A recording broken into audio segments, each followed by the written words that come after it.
That sound. High-pitched, furious, bordering on sheer panic. It ripped through the quiet afternoon like a siren. My phone. My tablet. Everything is locked. What did you do to me? That shriek?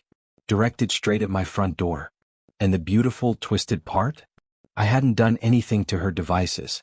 I just gave her neighbor, Brenda, the queen of entitlement, almost exactly what she'd been harassing me for weeks. A password. A very specific, carefully crafted fake Wi-Fi password. What she did with it unleashed digital hell on herself. You want to know how someone pushes a quiet, work-from-home guy like me to orchestrate that kind of chaos? Settle in. Because this story is about relentless entitlement, suburban warfare, and the profoundly satisfying taste of digital revenge served cold. Before the reign of Brenda began, my life was designed for tranquility. I'm Liam, a freelance graphic designer. My house isn't huge, but it's my haven, my workspace, nestled in a suburban neighborhood I chose specifically for its quiet streets and sleepy vibe. Think birds chirping, the distant drone of lawnmowers, maybe the occasional dog bark. That was my normal. Peace was paramount, especially after escaping a chaotic shared office environment years ago. I needed this calm to function. My work is my passion, but it absolutely demands focus and, critically, a stable high-speed internet connection. Sending massive design files back and forth, constant video meetings with clients worldwide, my entire livelihood flows through that Wi-Fi signal. It's not a luxury, it's the utility that keeps the lights on. So yes, I pay for a top-tier business plan, and I treat my network security seriously. It's the digital equivalent of locking my front door. My office looks out onto my small backyard. I'm mostly indoors, headphones clamped on, lost in pixels and projects. I'm definitely an introvert. I like my neighbors, enjoy a friendly wave or a quick chat about the weather over the fence, but I actively avoid drama. My philosophy was simple: live and let live. Keep your head down, be polite, maintain your boundaries. A nice, quiet existence. That existence got a demolition notice the day the moving trucks pulled up next door. The house had been blessedly vacant for months after the sweet elderly couple who lived there moved on. I watched with mild curiosity as the movers unloaded, hoping for equally quiet new neighbors. Then I saw her. Brenda. Supervising the movers feels like an understatement. She was commanding them, her voice sharp enough to etch glass, slicing through the afternoon calm. She had the quintessential haircut, an aggressive, asymmetrical blonde bob that looked like it could double as a weapon. Huge designer sunglasses were perched on her head, despite the overcast sky. She stalked around in expensive athleisure wear, radiating impatience with every jerky movement. Her perfectly manicured finger, tipped in a blinding shade of fuchsia, stabbed the air as she directed the placement of a sofa. Stressful moving day, I murmured to myself, trying to be charitable. She'll probably settle down. That initial assessment was perhaps the most wrong I've ever been about anything. That intensity wasn't situational. It was Brenda's core operating system. My carefully curated piece was about to be hacked, and not in the digital sense. At least not yet. The first direct hit came just 3 days later. I was on my front porch trying to coax some life into my potted herbs, enjoying a rare moment of sunshine. Suddenly, bam bam bam on my front door. Not a knock. A full-on assault, like the police executing a warrant. I swung the door open, startled, to find Brenda standing there, practically vibrating with indignation. Hands planted firmly on her hips, sunglasses forming an impenetrable mirrored wall. Her lips were pursed into a razor-thin line. "Excuse me," she bit out, the words tight with accusation. 7 a.m. this morning. That deafening noise. Were those your lawn people? I blinked, genuinely confused. My lawn people? Oh no. I don't use a service. Just me and my trusty push mower. I gestured vaguely at my lawn, which was neat enough but clearly lacked a professional touch. She let out a disbelieving scoff. Air puffed indignantly from her nostrils. Well, someone's crew woke me right up. Utterly inconsiderate. People move here for the peace and quiet, you know? The irony of her bellowing this complaint on my doorstep seemed to sail right over her perfectly coiffed head. I just offered a slight shrug. Sorry that happened, but it wasn't related to my property. Her gaze flickered past me then, doing a quick, judgmental scan of my entryway. Her expression shifted subtly from irritation to calculation. Right, she drawled. Then, without missing a beat, she gestured between our houses. Anyway, my internet setup is delayed. The company is being absolutely useless, naturally. A dramatic eye roll accompanied this. Just give me your Wi-Fi password for now. I need to get online for work. She stated it like it was the most obvious, reasonable request in the world. As if my private, secure network was a public utility she was entitled to tap into. A knot of unease tightened in my stomach. My internet wasn't just for browsing, it was my business lifeline. Sharing it felt wrong on multiple levels: bandwidth, security, client confidentiality, and frankly, her demanding attitude rubbed me completely the wrong way. Sorry Brenda, I managed, aiming for polite but firm. I really can't do that. I work remotely and handle sensitive client files. Sharing the network compromises my security protocols and could seriously slow down my uploads. It directly impacts my ability to work. Her eyebrows, perfectly sculpted arches, shot towards her hairline. The sunglasses dipped just enough for me to see the flash of astonished offense in her eyes. Are you serious right now? She laughed, a short, sharp bark utterly devoid of humor. It's just Wi-Fi. It's not like I'm asking for your social security number. Don't be so incredibly stingy. Neighbors are supposed to help each other out. Stingy? For protecting my livelihood and maintaining basic digital security? I understand needing access, I said, trying to keep my voice even, but my work requirements are strict. There are non-disclosure agreements involved with some clients. I simply can't share my primary network access. I hope you can understand. Her face hardened. The thin lips pressed together again, radiating displeasure. The fuchsia-tipped finger began an impatient tattoo against her arm. Fine, she snapped, the word sharp and cold as ice. Be that way. Without another word, she spun on her heel, her expensive sneakers grinding on my walkway with unnecessary force as she stalked back to her own fortress of entitlement. I closed the door, the interaction leaving a sour taste in my mouth. My stomach churned. That wasn't just disappointment. It felt like she'd taken my refusal as a personal insult, a deliberate slight. I had a heavy feeling this was far from over. She radiated the kind of energy that doesn't comprehend the word no.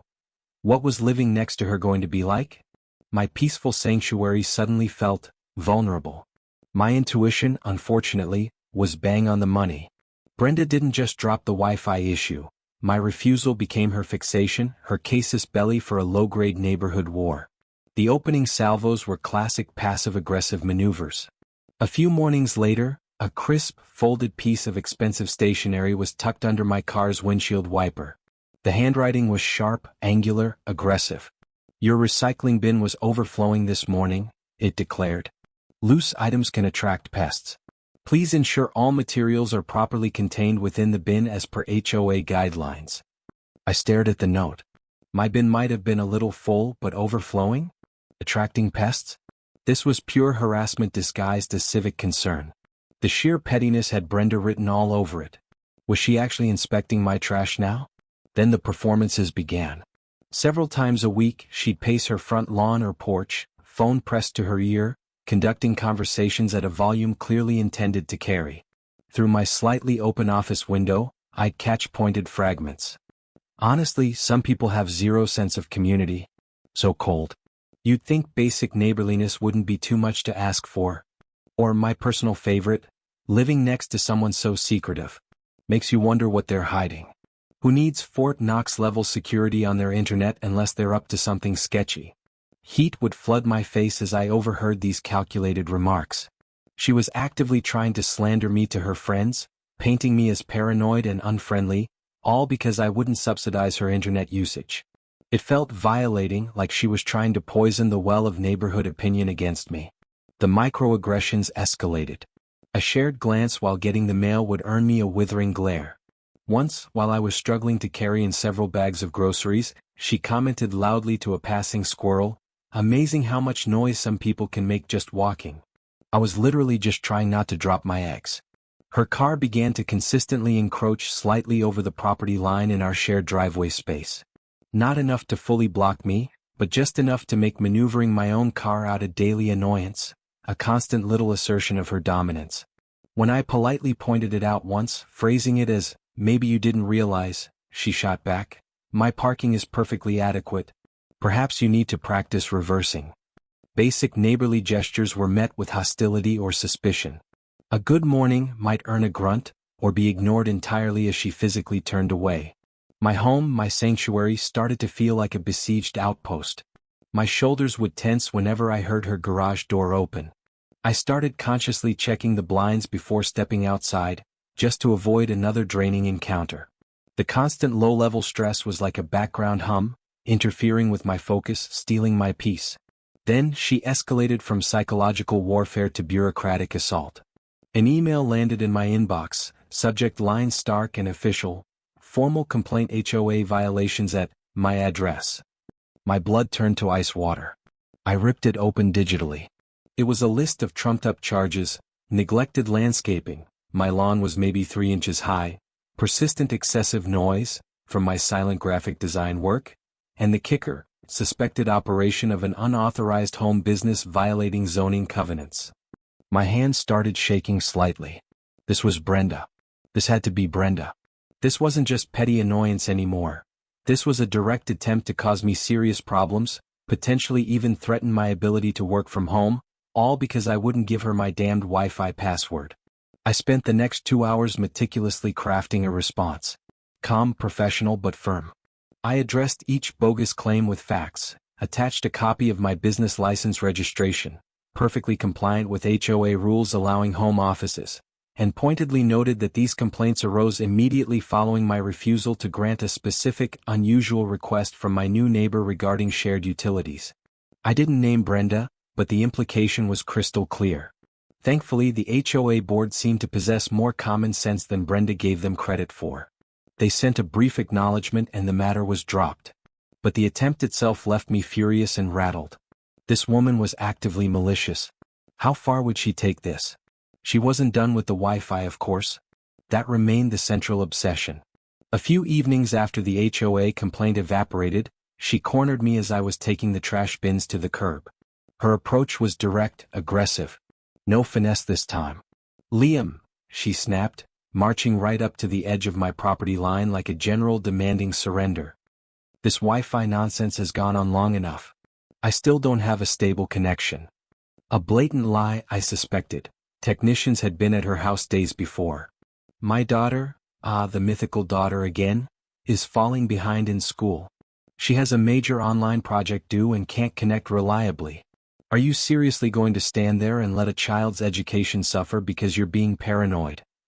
The attempt at guilt-tripping was so transparent it was almost laughable, if it weren't so infuriating. Especially knowing what I now suspected about her motives. My jaw tightened. The plastic handle of the trash bin creaked in my grip. "Brenda," I said, my voice dangerously low. "We have discussed this multiple times. The answer is no. My internet is private, it's secure for my work, and frankly, accusing me of harming your imaginary daughter's education because I won't give you free access is manipulative and unacceptable." "Unacceptable?" She practically spat the word. "You know what's unacceptable? Your attitude. Your selfishness.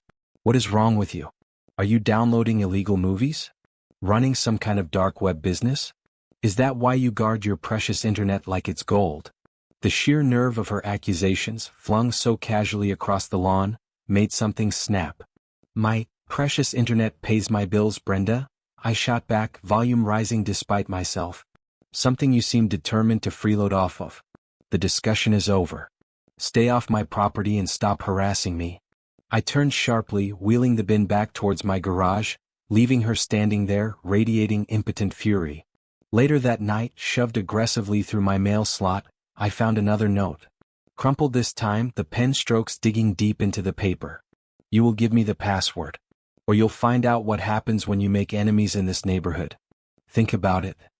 It wasn't quite a direct threat, but it felt chillingly close.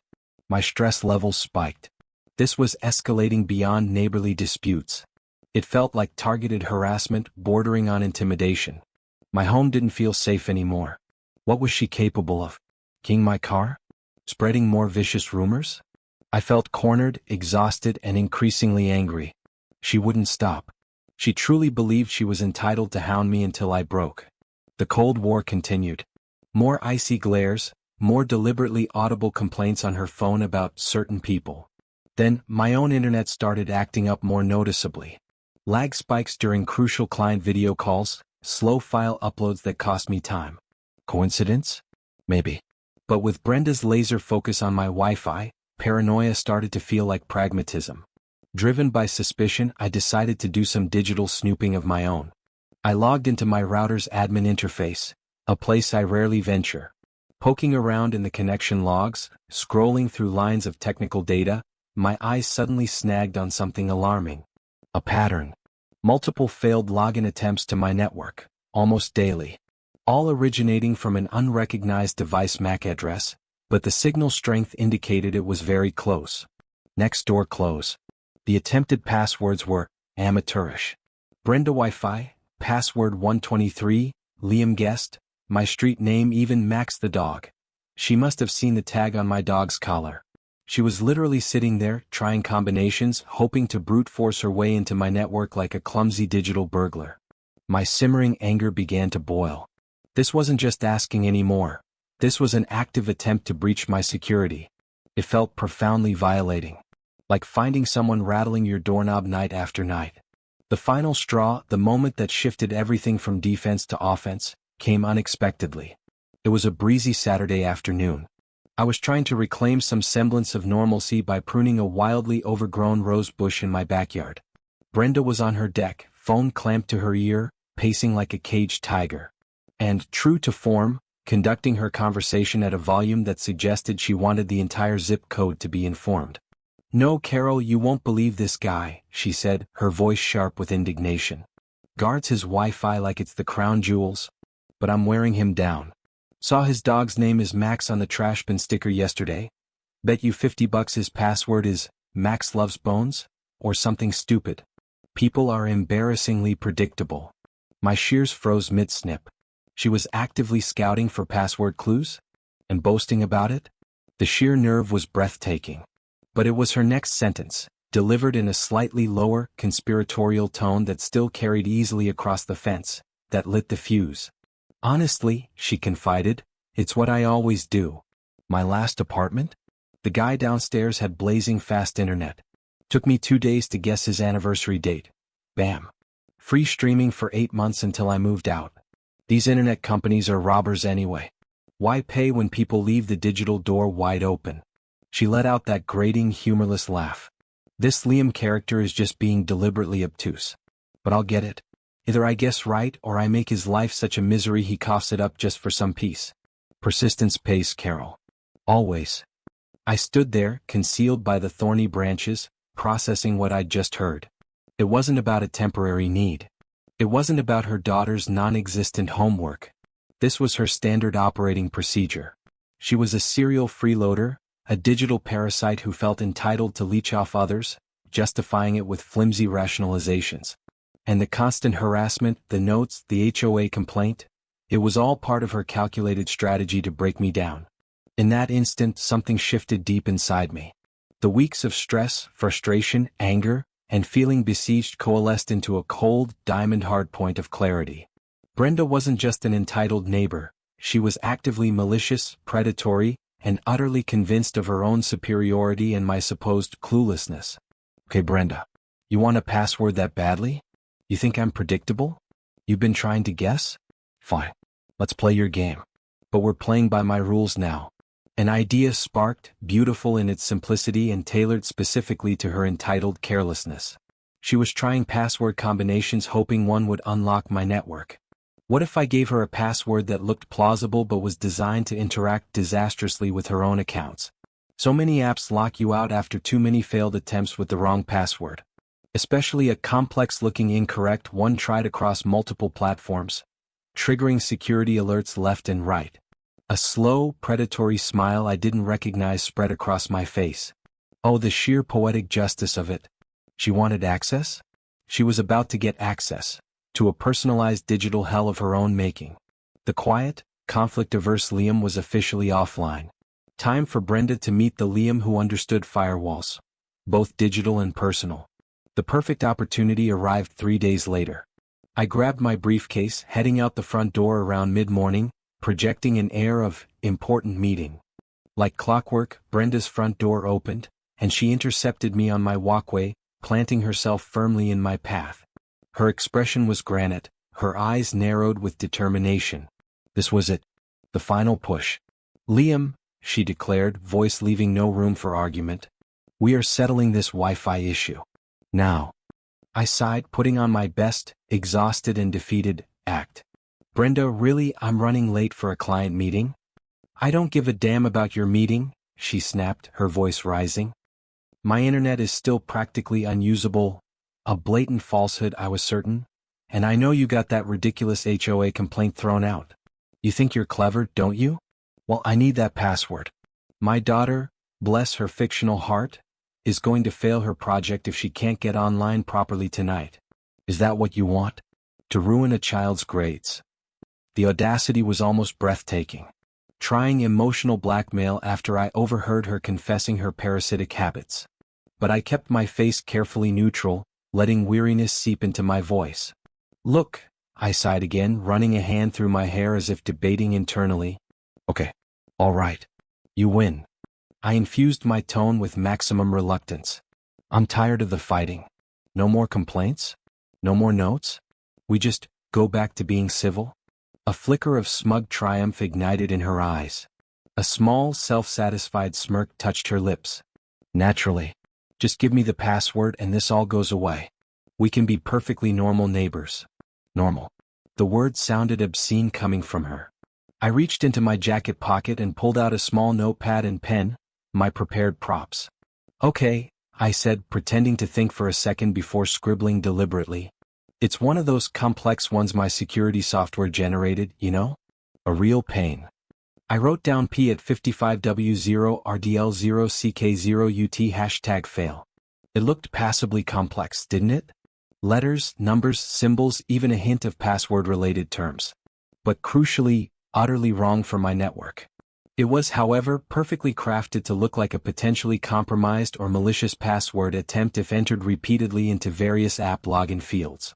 Lockout, fail, keywords that security algorithms sometimes flag, especially after multiple incorrect entries. "Here," I said, tearing off the slip and holding it out to her. I leaned in just a fraction, lowering my voice conspiratorially. "Listen carefully. You have to type it exactly like this. It's case-sensitive, get all the symbols right. Seriously, if you fat-finger it even once, the router might lock you out for security reasons. It's really sensitive." A little taste of what was to come. She snatched the paper from my hand like a hungry wolf grabbing meat. Her eyes greedily scanned the characters. "Finally," she breathed, the smug smirk blooming fully. "Took you long enough to see reason. No thank you, no apology. Just pure, unadulterated entitlement confirmed." She spun on her heel and marched triumphantly back towards her house, clutching the Trojan horse password like a winning lottery ticket. I watched her go, a cold knot of anticipation twisting in my stomach. Would she be that careless? That arrogant? Given everything? Oh, I was betting on it. I got into my car but didn't start the engine immediately. Just sat there listening. Waiting. The quiet suburban street felt charged, like the air before a thunderstorm. I slowly pulled away from the curb, drove around the block once, twice, heart pounding a steady rhythm against my ribs. I didn't have long to wait. Maybe 15-20 minutes max. As I turned back onto our street, cruising slowly, I heard the first muffled sound. A yelp of pure frustration from inside Brenda's house. Then another, louder, angrier. Followed by the unmistakable sound of her back door being flung open with violent force. And then the eruption. The full-throated, banshee shriek echoing across the neighborhood, exactly as I'd imagined. "Liam. What did you do to me?"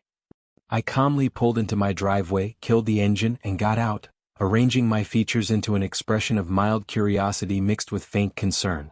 Brenda was storming across her lawn towards mine, face puce with rage, her expensive phone clutched in a white-knuckled grip. She looked utterly unhinged, her perfect bob slightly askew. "My phone," she screeched, thrusting it towards my face. The screen displayed a bright red login error. "Facebook, locked. Instagram, locked. My email says suspicious activity. Even my banking app is frozen. It wants security verification, But nothing is coming through. You did this. You hacker. Doors were opening up and down the street. Mrs. Davison, my trowel-wielding neighbor from 2 doors down, stood watching intently, arms crossed. Mr. Henderson paused his lawn mowing. Showtime indeed. I held up my hands placatingly, keeping my voice deliberately calm and reasonable, ensuring it carried to the impromptu audience. Whoa, Brenda, slow down.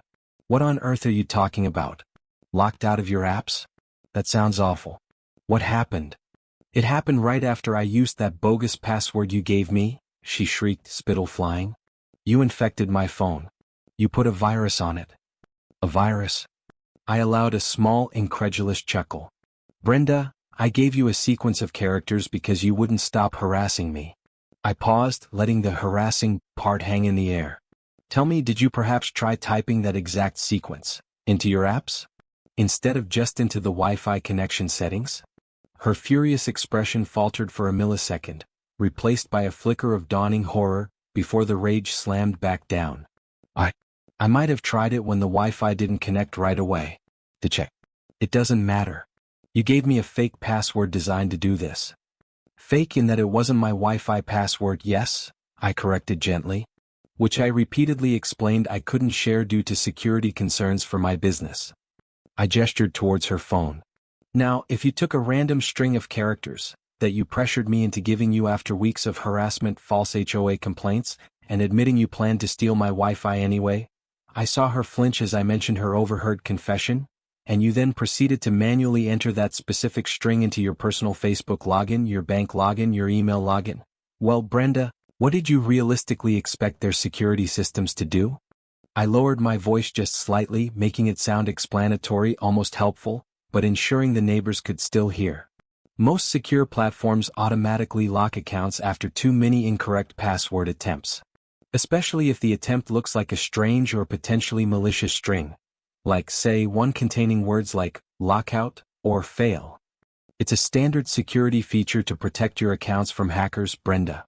It seems you've inadvertently triggered your own security protocols across multiple platforms by repeatedly inputting the wrong password. The logic hung there, simple and undeniable. I hadn't hacked a thing. In her entitled impatience and arrogance, she had executed a perfect denial-of-service attack upon herself. Brenda sputtered, her face cycling through shades of red and white. But, you intended for this to happen. I intended to protect my network and my livelihood, Brenda, I stated firmly, holding her gaze. I also specifically warned you to type it carefully because messing it up could cause problems. You were the one who wouldn't accept, no. You were the one who treated my boundaries as suggestions. You were the one who admitted planning to leech off me. Your current situation, I gestured again to her phone, is the direct consequence of your choices and your actions. Around us, the neighborhood jury had reached its verdict. Murmurs of understanding, sympathetic looks towards me, and distinctly unsympathetic glares aimed at Brenda. Her moment of smug triumph had spectacularly imploded into public humiliation. She opened her mouth, then closed it, seemingly lost for words. She couldn't admit the truth, that she'd been trying to use the password nefariously. She couldn't deny the weeks of harassment or the overheard confession. She was trapped in a cage of her own making. With a strangled sob that was equal parts fury and embarrassment, Brenda spun around and fled back into her house, slamming the door with a force that rattled the windows. A profound, deeply satisfying silence descended upon the street. The immediate aftermath was beautiful. It was quiet. Blissfully, wonderfully quiet. Brenda became a ghost. Her car would leave early, return late. Any potential encounters were avoided with swift retreats indoors or abrupt changes in direction. The passive-aggressive notes stopped. The loud phone calls ceased. The HOA remained blissfully silent. It felt like emerging from a long, dark tunnel into sunlight. My standing in the neighborhood underwent a subtle but significant shift. Mrs. Davison gave me a knowing nod the next time she saw me. Another neighbor stopped me to chat, casually mentioning they'd also found Brenda a bit pushy, and were glad things seemed to have calmed down. The whispers she tried to start about me being shady or unfriendly completely dissipated, replaced by an unspoken understanding. As for Brenda's digital entanglement, I could only guess at the bureaucratic nightmare she faced trying to regain access to her locked accounts. calling support lines, verifying identities, potentially hours or even days of frustration. The irony was exquisite. The woman obsessed with getting free easy access ended up denying herself access to her own digital life through sheer entitled carelessness. She tried to tear down my digital fence and ended up locking her own gates from the inside. Looking back, I have zero regrets. Was it petty? Maybe. Was it revenge? Absolutely. But it felt like the only language Brenda understood. Polite refusals were ignored. Direct confrontation was met with escalation. Formal complaints were weaponized. Sometimes, the only way to teach someone the meaning of boundaries is to let them crash headlong into a consequence of their own making. My fake password wasn't malicious code, it was a mirror, reflecting her own entitled aggression back at her in a way she couldn't ignore. My Wi-Fi is secure, my work is uninterrupted, and my quiet little corner of the world is finally, blessedly peaceful again. And honestly, that peace feels pretty damn good.